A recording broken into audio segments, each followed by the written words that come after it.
a little late, won't miss much. Hello, everyone, and welcome to the NAGAP webinar titled Tackling the Enrollment Cycle.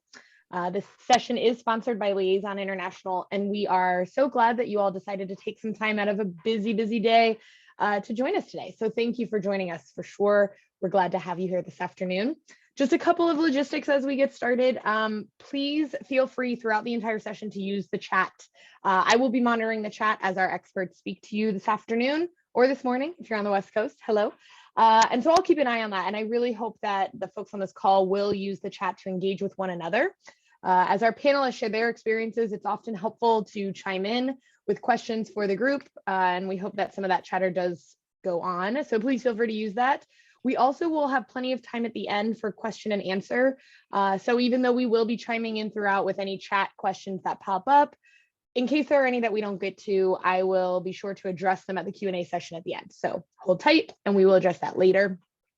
So really quick as we jump in, what does tackling the enrollment cycle really mean? We know that's a very different question in GEM, graduate enrollment management, than traditional undergrad settings. So luckily, we have some experts here to talk us through it. We'll be looking at all of the processes, the pieces involved in graduate enrollment management today, all the people, processes, technology, and more that go into overcoming the challenges across really an entire ecosystem. So let's get started by meeting our panelists today, and I'll start with introducing myself as the moderator. I'm here to host you all today. I currently serve as the client delivery manager for Liaison International. Prior to joining Liaison, I worked in higher ed for more than 10 years, specifically in GEM roles since around 2013. Previously, I was at Ohio State University in Columbus, Ohio, and I've served both in discipline-specific roles, College of Engineering, College of Public Affairs, as well as in central graduate admissions offices. So a lot of the struggles that you all are facing today, I am acutely aware of and very excited to be bringing smart and well-rounded folks here to talk through some of the pain points.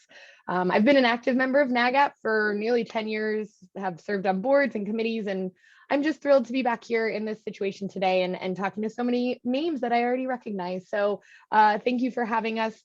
And again, this session is not about me. I'm just here to welcome you all and kick it off to those that are here to share their expertise. So I'm going to go ahead and let them introduce themselves now. Dr. Masterson, let's start with you. Well, we are so excited to be here. Thank you so much for the invitation. I have to tell you, I have to commit, I probably say this about everything, but graduate enrollment management is definitely one of my passions, and we've seen a lot of exciting things happen. I've been Dean of the Graduate College at Missouri State for 7 years. Prior to that, I took a very active role in admissions because I signed the agreement to develop the first CAS for speech language pathology and audiology. So I had a long history with both development and then serving on the board for SIDCAS, which is that specialized CAS. Just a chance to tell you a little bit about MSU. We're located in Springfield, Missouri, which is in the southwest portion of the state. We currently offer 66 graduate degrees, including 58 masters, 3 specialists, and 5 doctoral degrees, and just shy of 100 grad certificates. So we have a large array of graduate offerings. The graduate college staff is composed of 11 staff members and 2, soon to be 3 graduate assistants. So we're small, but we work hard, and I think we get a lot done. We refer to this as the year of the thousands in graduate education at MSU, because we exceeded 4,000 students, graduate student enrollment for the first time, and we conferred our 1,000th doctoral degree this summer.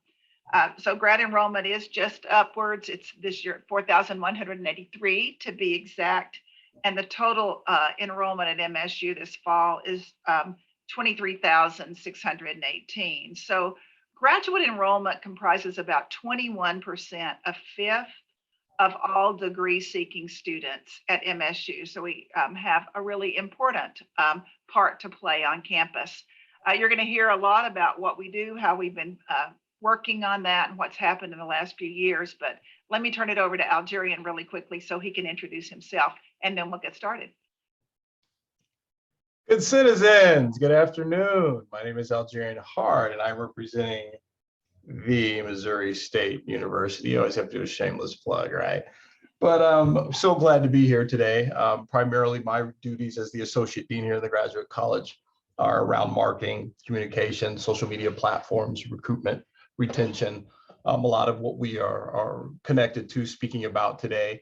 It's really a new day as we try to, many of us, pivot and continue to reinvent ourselves coming out of this pandemic. And this is a great and timely session. And I think that's part of why we're so excited about where we stand as an institution, as a graduate entity, and to what degree we can collaborate and share with others is something we're excited about today. Thank you both so much for being with us, for sharing your expertise and what you've learned along the way. Let's go ahead and jump into content. I think, Julie, you're going to kick us off today, telling us a little bit about the creation of a new ecosystem and what you've faced at Missouri State and how that's been going for you. So as I mentioned, I had a long history of basically being spoiled by using a specialty cast. The nice thing about the way those work is you have really critical elements and part of the application that are based on that particular discipline's need. And then every program has a chance to create their own landing page to highlight their special needs, opportunities, requirements, etc. So when I became dean of the graduate college, I suddenly had to pay attention to what other graduate students who were prospects for MSU were using. And frankly, we had a text-based generic application for all programs that really only collected demographic information. It was certainly not user-friendly. It was not program specific because everything was collected, or frankly, not collected at the program level. So it was impossible for someone in my position to oversee the actual number of true applications that we had, admission decisions, yield, et cetera. So I knew we had a lot of work to do. So the reason why we've titled this part of the slide is I used two solutions. I reconfigured the staff to have a director rather than coordinator level position focused on admissions, and we selected a new application system.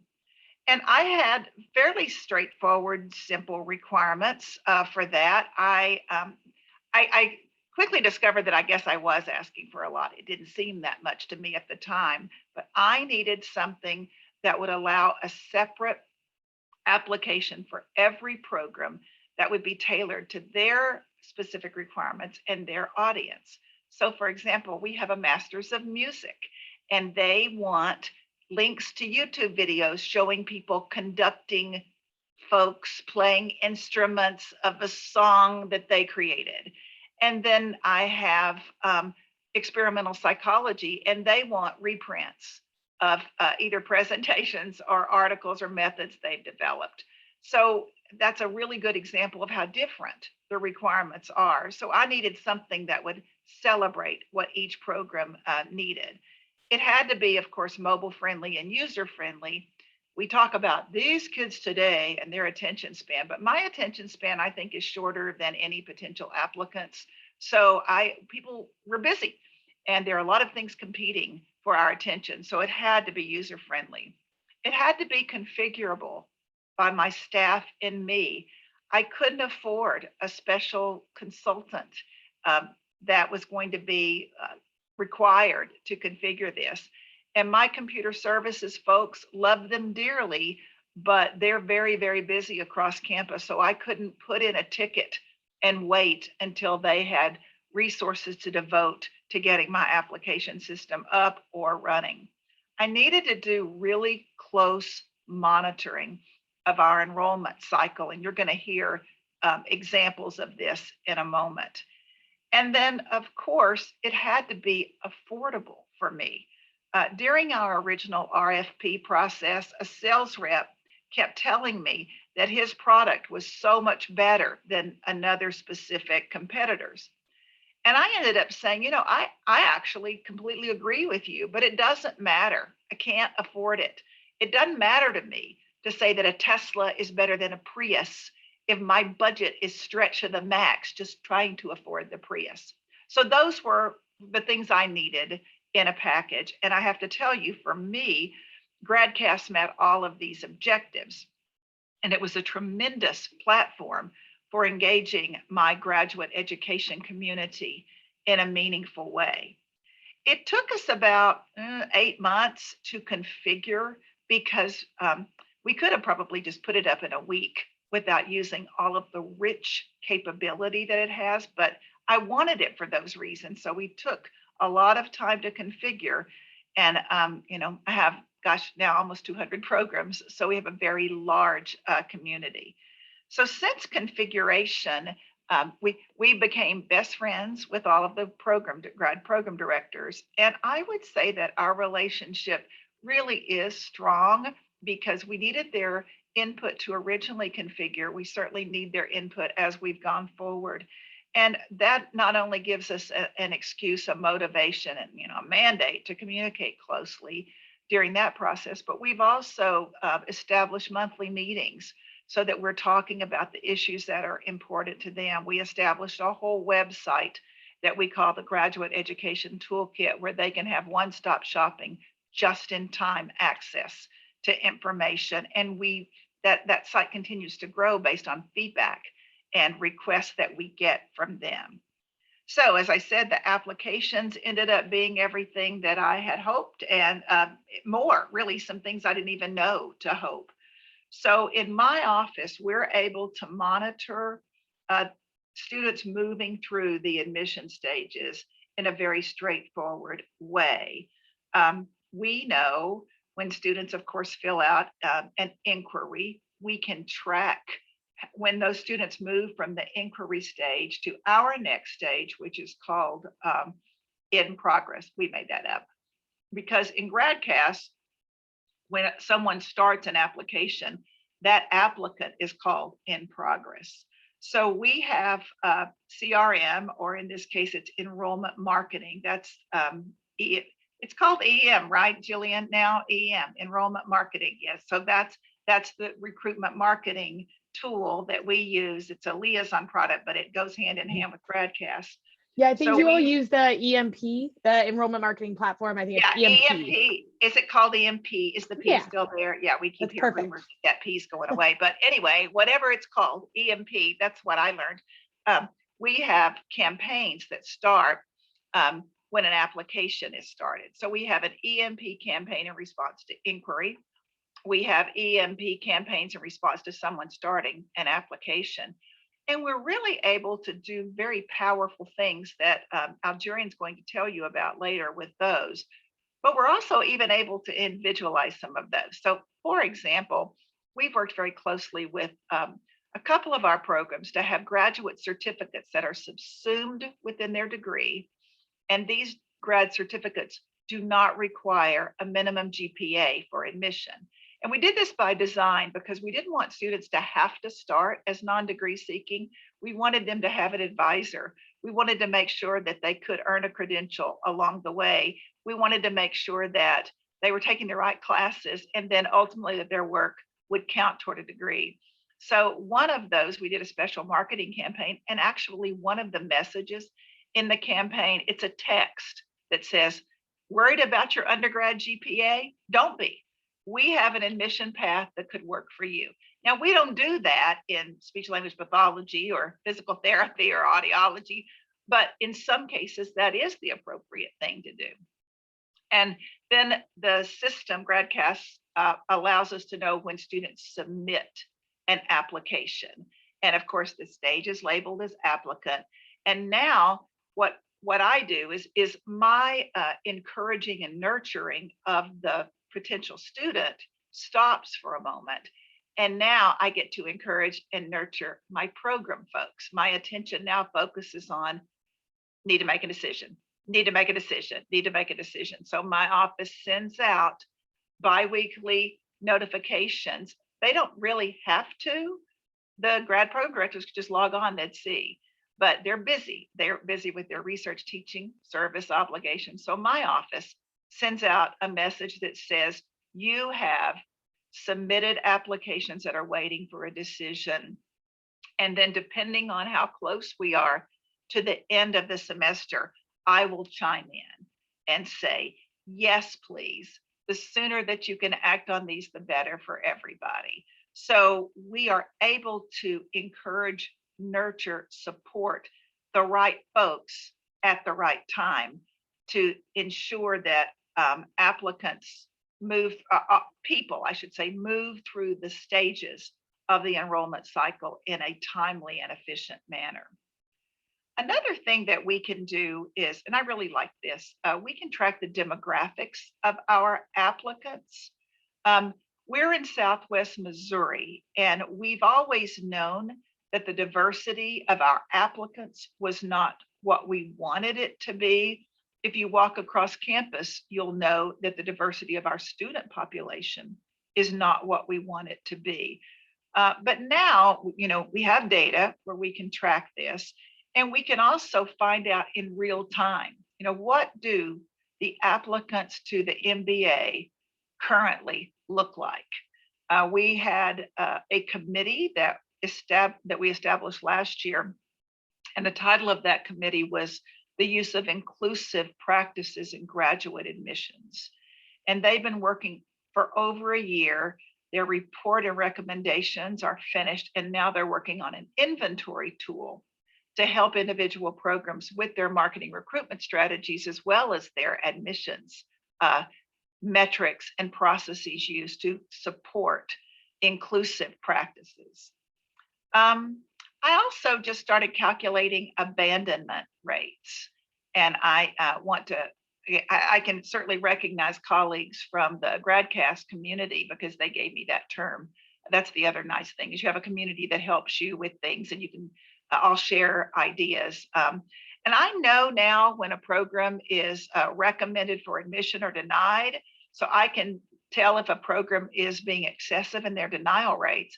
But I also can go in and say, wow, the students who are applying to fill in the blank, gosh, they seem to abandon their application and stay in progress and never submit as much as some of our other, to a greater degree than some of our other programs. So then we can so my approach is Algerian, we could do something about that. So that Algerian comes up with some creative way to work with the programs on what they can do. We had here's a great example of note this tracking admission decision rates by program, by demographic variable of interest. We recently discovered a disproportionate levels of denial for our African-American applicants. And so, when I looked at that, I could say, I could reach out to the program. In some of the CASs, they have a nice comparable report feature. So we could reach out and say, it appears to me that you are denying, again, fill in the blank, women, men, etc., at a higher rate than what would be expected at our institution. And now I've checked the comparable report in your profession. And indeed, you're denying at a higher rate than the rest of the programs in your profession. So then we know what we need to do. It's an MSU issue. Sometimes we take a look at the demographics and we see that comparable programs in this region also are struggling with diversity of their applicants. We don't throw up our hands in that case, but at least we know that we can reach out and work together. The problem isn't just limited to us, it's a more widespread. A couple of other examples. I can track to the extent to which programs are actually using the criteria that they have specified in making admission decisions. So for example, we had several programs who were requiring 3 letters of recommendation, but we were getting recommendations for admission from these programs prior to all of those 3 letters being submitted. So I was able to have great conversations with them to say, why are you making a recommendation for admission when you don't have all these letters? And the answer was very often, I don't need all those letters.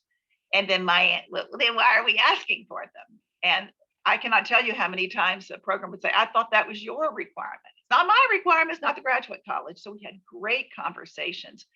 And we've seen some of these programs like get rid of letters of recommendation altogether. Others have whittled it down to only 1.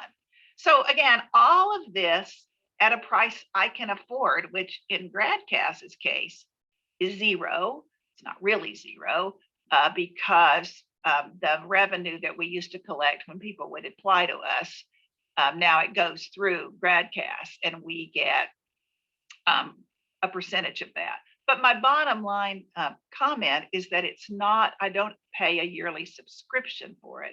I'm not obligated to that. So if I didn't have any applications, I wouldn't owe any money. Now, again, that'd be the least of my worries. Algeria and I'd be out of a job if we didn't have any applications, but it's a nice financial model that is sustainable for us. Last thing I will say is that in any software adoption, the integration with your SIS is a challenge. And I have to say, I spent all this time telling you how GradCast not only met my expectations, but far exceeded them, past my wildest dreams. Now I have to be fair and tell you that integration with Banner was worse than any nightmare I ever had. And I just think that's probably the nature of adopting a new software system, is getting it integrated with your SIS.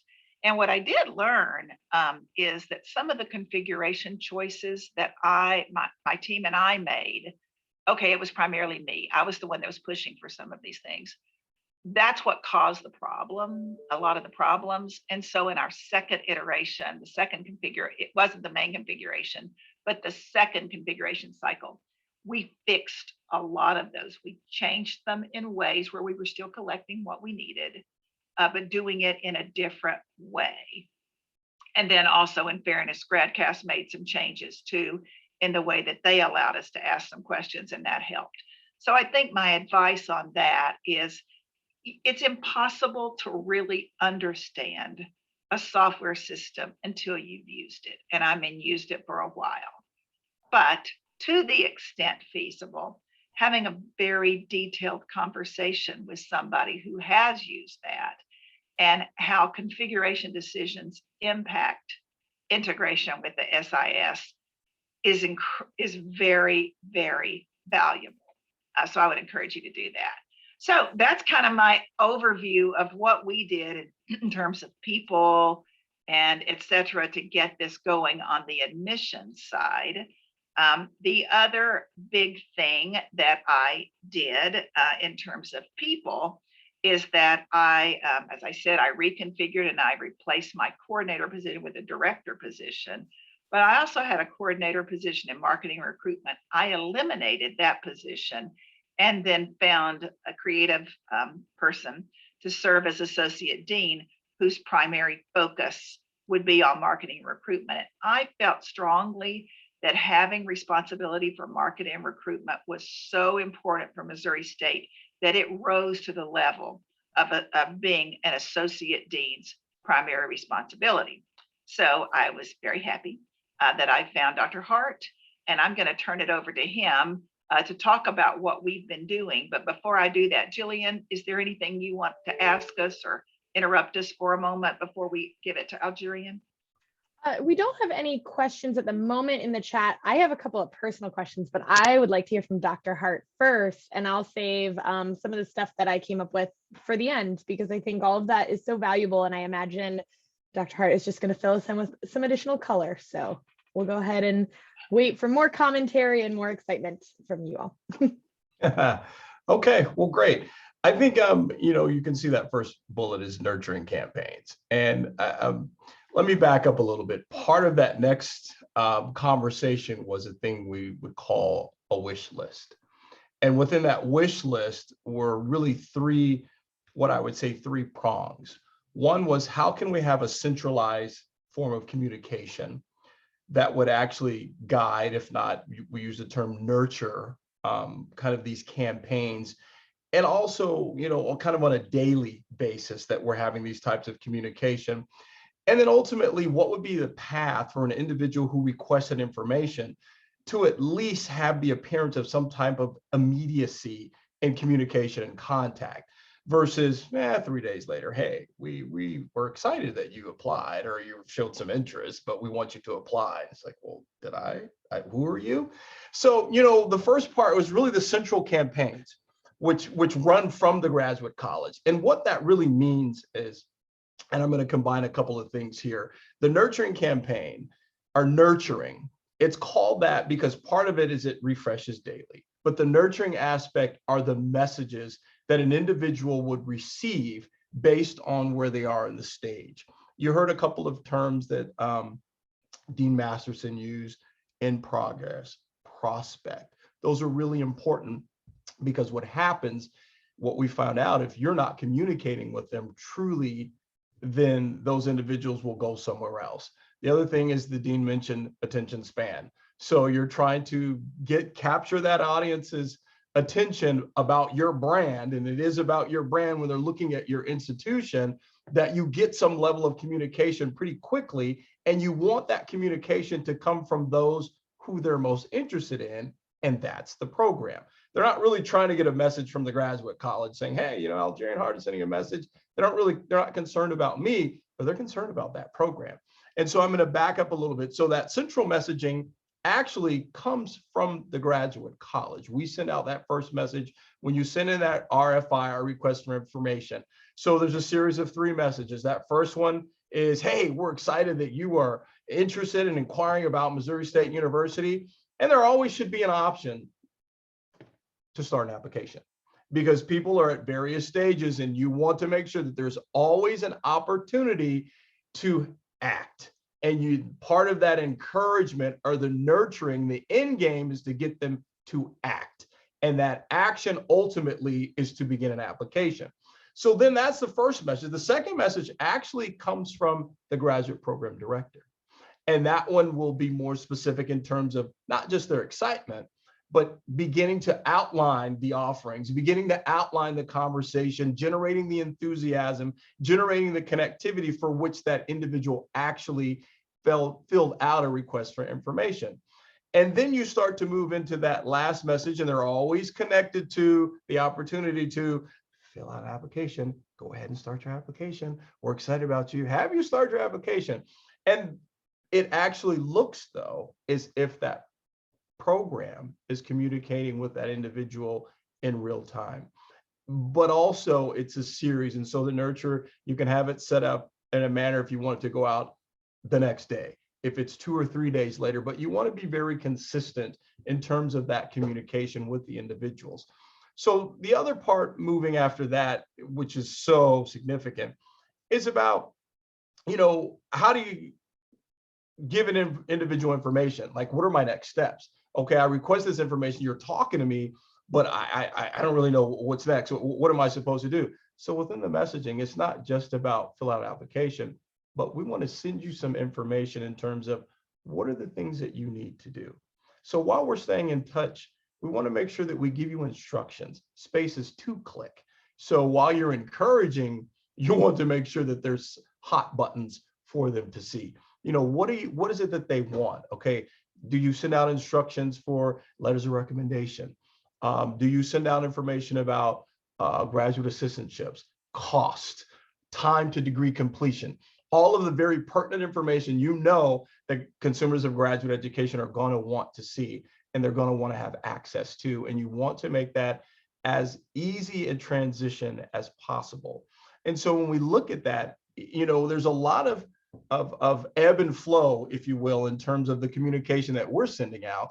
But ultimately, we want to be able to make certain that we're touching on those bragging points about who we are for those programs. It's not so much so about Missouri State at that point in time. It's about the College of Business, and specifically if it's going to be economics. It's about the College of Ed and what are the options for teacher education, or if somebody is thinking about the autism, if somebody's looking at the arts, whatever those specifics are, if it's chemistry, if it's biology, if it's applied math, you can go on, but we want to begin to funnel that to the specificity of the communication, because we want to open those doors and encourage those options. And as the dean had talked about, there's so many different layers. And when you give these kind of webinar communications, there's so many things that we want to talk, oh, we're doing this, we're doing that. But really, ladies and gentlemen, at the end of the day, it's about brand recognition, brand access, and brand connectivity. And how you're going to do that is in a small window of attention span. And you have to make sure, and these are something that we had talked about when we're creating these campaign messages, how do they look on a cell phone versus an individual that might be on a laptop. You're looking at all of these different ways of integration and communication.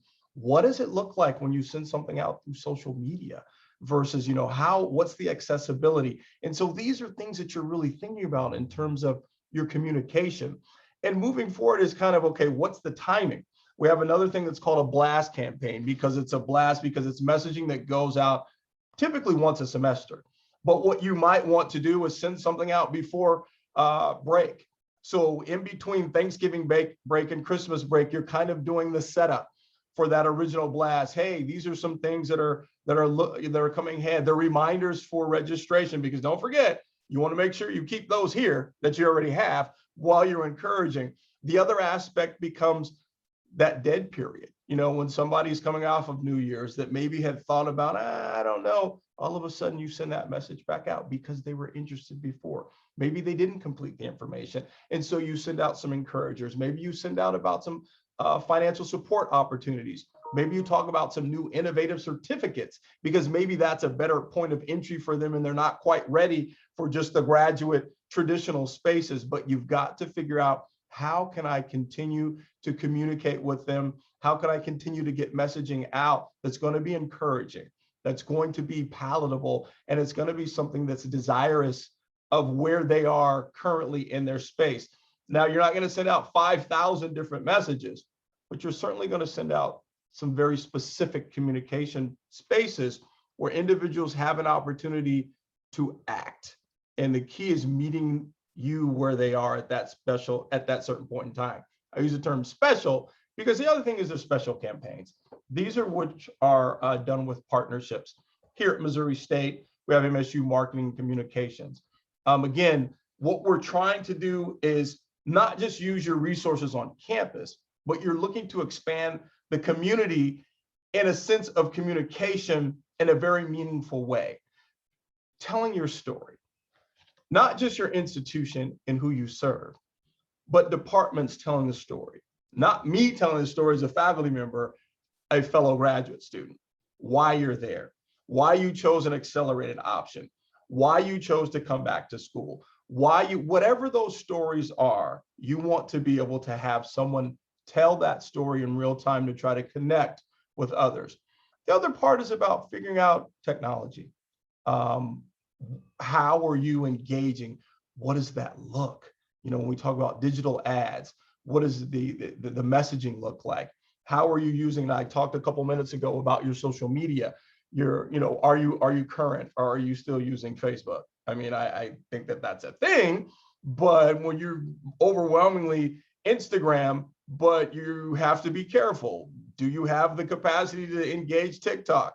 For us, it's about graduate assistants in our unit that are on top, they're engaged, they understand, they know how to use it. And that's been a huge benefit from us, where we can have some ideas and maybe I'll say something and my GAs are quick to say, yeah, Dr. Hart, that's just not a thing. Like, no one is going to respond to that. And you're looking really lame by doing that. And I'm good with that, because conversely, they're going to say, this is what we identify with. This is what's going on. This is actually in class. We just talked about that. I came from a webinar, and we talked about that. These are real-time conversations of graduate students who are boots on the ground that can come and let us know when we send something out, and we're starting to get some really good feedback because we've been able to adjust our messaging by the desires of those who want to consume graduate education. So, I get excited about it because we're looking at things in terms of how do we get out into the larger community and recruit and look at options. But don't forget the other thing that we use, it's in-house. We have campaigns internally, from autism to global studies, criminology, public ed. These are programs that are here, and we've got really robust graduate programs in their own backyard. And so part of that is the simultaneous nature of campaigns. Rather, you're sending out messaging for those externally. You want to make sure that students in your own backyard understand what your offerings are, and it is a great space for them to continue their education right here at our home institution. And of course, obviously, you have your campaigns like our College of Business. One of their biggest recruitment spaces are their alums, and reconnecting staying connected, talking about opportunities, but also not forgetting there are plenty of alums that no one's reached out. Hey, have you thought about coming back to school? We typically reach out to alums and say, hey, can you connect our students? Do you have a job for them? No, what about you? Have you thought about it? And we have some great opportunities for you to kind of come in and engage right where you are right now. So I know that I kind of went through it at an accelerated rate, no pun intended, but I think it's so important in terms of understanding your wheelhouse and your identity in terms of these communications. That's great, Algerian. Thank you so much to you both for sharing all of those great specifics. I know I took a lot of notes. I thought that was wonderful. We do have a question from Jamie in the chat from Brunel University. Their campus uses many different CAS systems. I know there's a lot of people on the call that fall into that same bucket where maybe discipline specific CAS or engineering or business for a broader group. And so their question was, if you are sending these campaign messages, some of these more specific, like program specific or financial info, things like that, during the in progress stage, and if you are, how do you stay engaged after submission, or do they come later? Like, what's sort of the timeline for a lot of those special campaigns you're talking about? Are they for in progress apps, completed apps? What are we looking at? Well, clearly Jamie understands the technology or she wouldn't have asked that question. Yeah. So here's what we're doing right now. Our request for information, the inquiry campaigns run across all programs because they are program specific. And so the message from the grad program director obviously is the grad program director. Our in progress campaigns currently only run in GradCast. We aren't doing it for any of the specialty CASs. And honestly, it's just, you're in our next sections, we're going to kind of talk about what we're doing now, our new focus. Doing these special in progress campaigns where we basically copy more or less what we're doing, but we change the content to fit, is on my radar for next year. Because we really have already figured it out, but what we don't have is we don't have the automatic daily feed coming out. The problem is, if you're running those CASs, you know exactly what I'm talking about. We have about, last I checked, around 6,500 folks in GradCast right now. About half of those have completed an application, half are in progress. I wouldn't even venture to guess how many in progress we have in the specialty CASs. It would be thousands.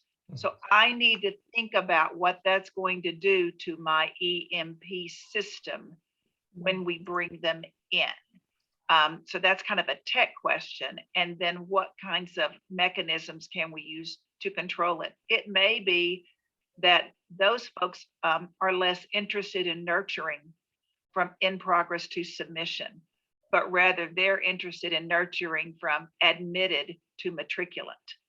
So every program is different, but they are a definitely different bird in terms of what they would need and how we could help them. That was a great question, though. Yeah. So for me personally, one of the things I heard you both talk a lot about was sort of the participation and buy-in from various program representatives across your campus. You have a very large campus with a lot of programs. And so, Julie, I know you started just by talking about the getting input, as you were building up your GradCast application, and now they're all going in and configuring their various parts of the application. I know that must have been a feat. And then, Algerian, when you talk about with these special campaigns and a lot of the recruitment you're doing on behalf of program, that's got to take program involvement. I can't imagine the nuances for every single program on your campus and what that audience wants to hear. So I'd be curious to hear from each of you, because I think the answer is maybe a little different, but how do you get that involvement, right? I heard about a website, there was a monthly meeting, but how do you get that many decentralized units involved in something like that when they've all got, a full-time job to do? I think that's always so hard for me to get socialized and hard to that change management of it all. I think from my standpoint, it involves get smart staff who work creatively and efficiently, and that's what I've been able to do. But it's like it forces you. You cannot do this without being collaborative. And you also have to be patient and recognize it as an evolutionary process. So during our original configuration, I always use my Masters of Music as an example. They were all in and very excited to take advantage. Then I might have had Program X who all we did is copy and paste the catalog information. Well, later Program X finds out about the Masters of Music and they're like, what's this? Ours is, boring and whatever. And then we're ready to say, yeah, boy, what could you do to make it better? So they're ready to get involved. I think, Algerian can speak to this, but I think probably one of our main fun challenges, I feel like we're making progress, is not just working with the grad program directors, but working with our university's Marcom group so that we're all on the same page.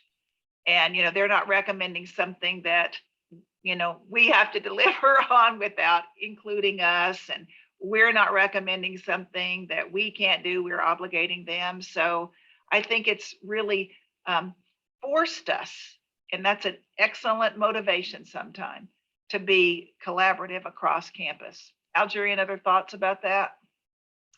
Yeah, I mean, it's the term dentistry comes to mind because some folks,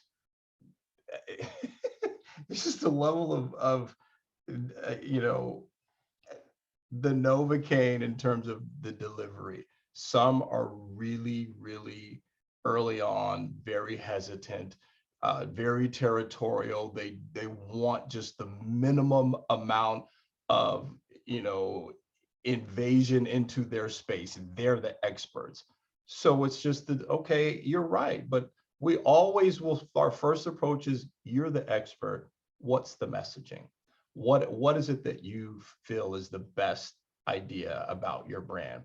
There are others that are they're all about it. They're so excited. Yes. When can we start? How can we get it done? And then there are others, the reality is they would love to be involved. They literally don't have the time. They don't, their numbers and capacity, they just can't do it. So, you're trying to juggle to the best of your ability to meet folks where they are in their program. And that's really a very honest conversation.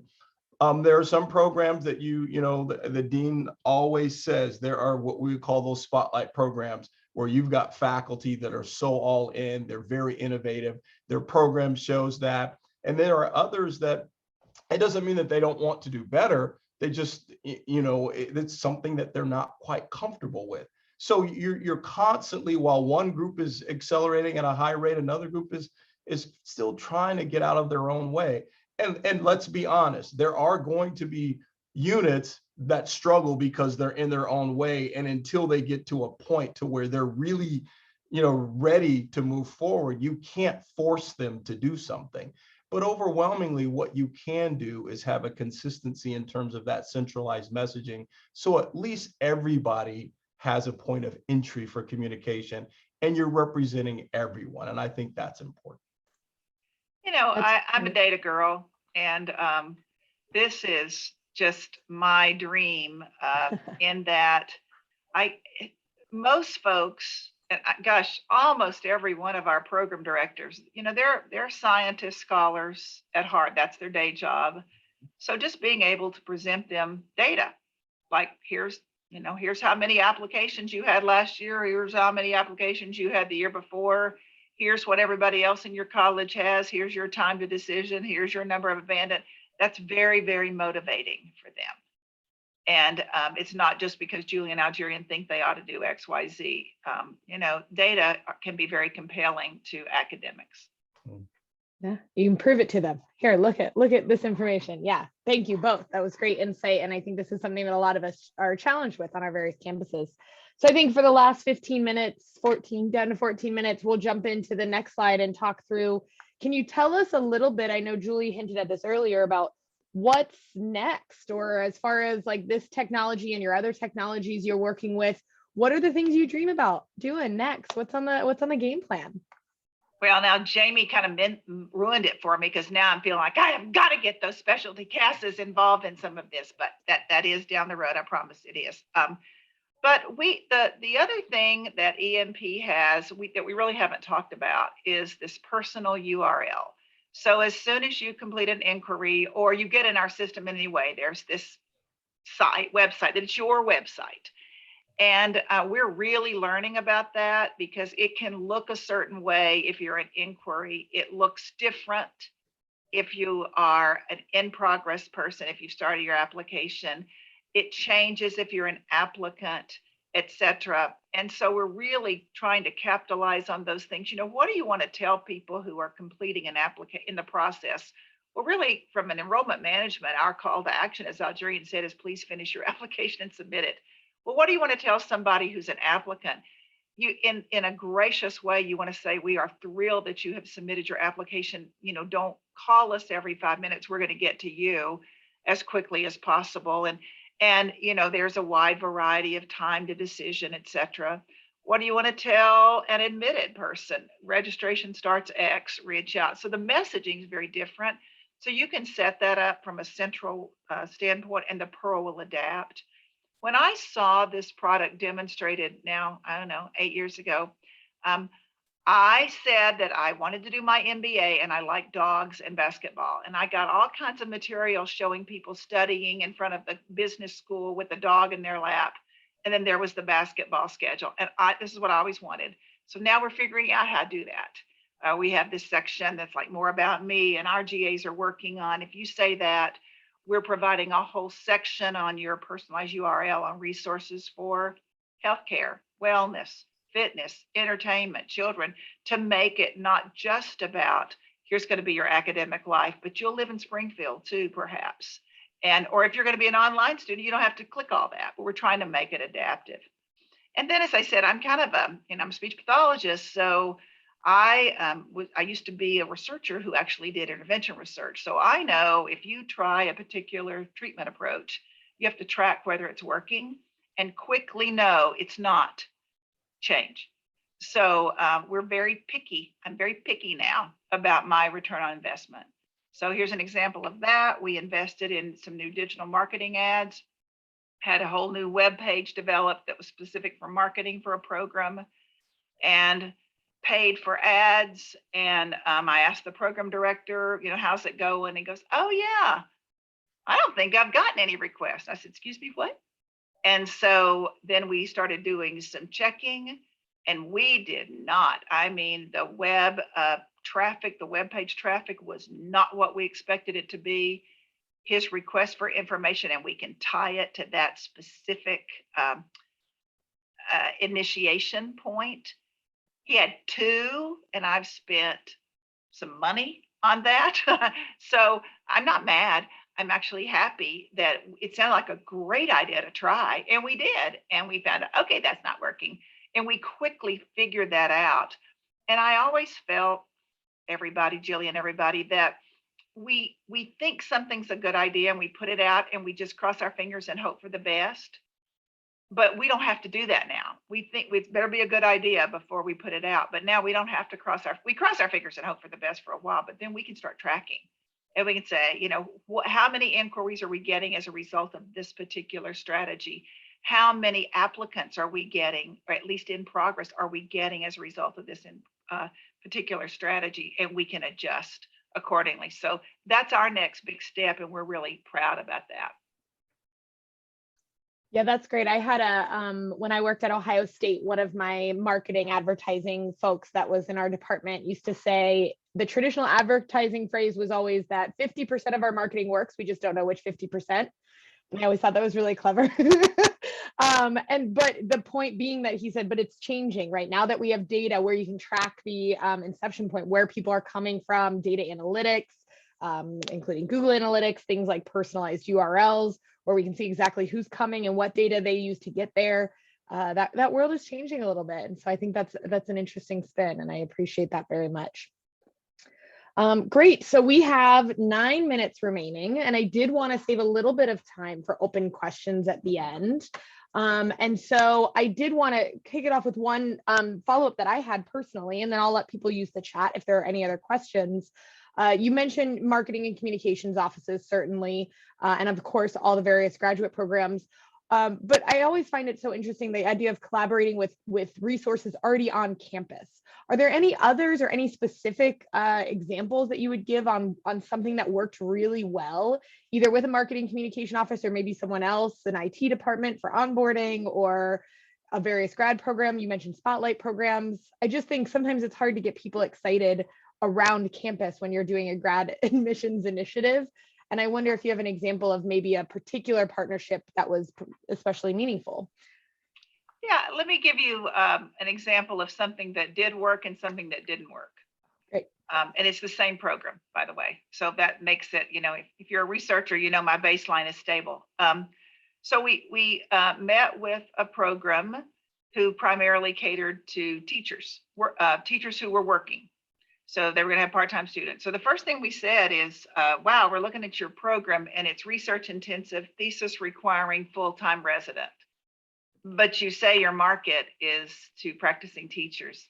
See a problem with that? And this was very painful for them. They didn't want to change. And boy, they were troopers and professional. So as a result of that difficult conversation, they changed their program to be, the research experiences were much more applied, relevant for practicing teachers. They did it online, et cetera. So that was the first. I don't care how good your marketing and recruitment is. If your product isn't exciting to the potential customers, no one's going to buy it. So they had to do that. So then we worked with them, and we had a series of messages that we failed to communicate adequately with our partners in Marcom, and so some of the messaging wasn't optimal for them because some things were somewhat territorial, like we couldn't advertise that degree to people already in another degree, but even though it might be relevant. So we had to make sure that we were clearly communicating about that this particular thing was about a certificate rather than a degree. But I think that particular experience really made a difference in our relationship. And now I feel like we have a really good relationship with them. And as I said, they are about the ROI too. And so we've been able to use that together. And then just in terms of being able to reach out, our computer services folks, they are like everybody's computer services folks, stretched thin. And so they are so appreciative when we say, we don't need your help with this, we got it. We're not going to ask you for this, so that when we do need their help, because it's something about Banner, or it's going to be a new export, a lot of the things that we need, a lot of our exports come out of WebAdmit, but some of them come out of Banner. And so we need their help with those. So I think the marching order there, the message there is, to the extent that we can handle things ourselves, it makes it a little easier. Then people listen to us a little bit more when we do ask for help.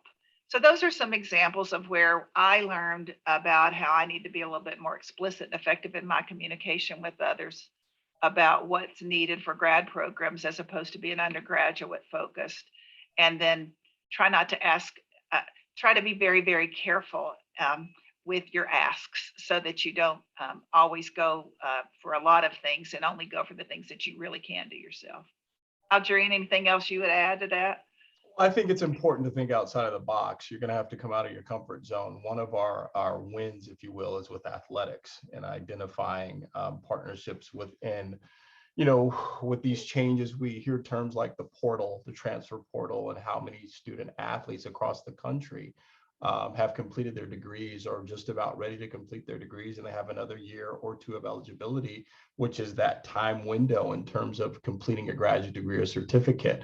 The dean and myself, we had the opportunity to start with, the high profile sports. Typically you would not, but it worked out where we were talking with football, and that kind of took on a life of itself, to where you ended up, now you're having conversations and feedback with soccer and swimming and others, where historically you have student athletes that have really achieved at a high academic success rate.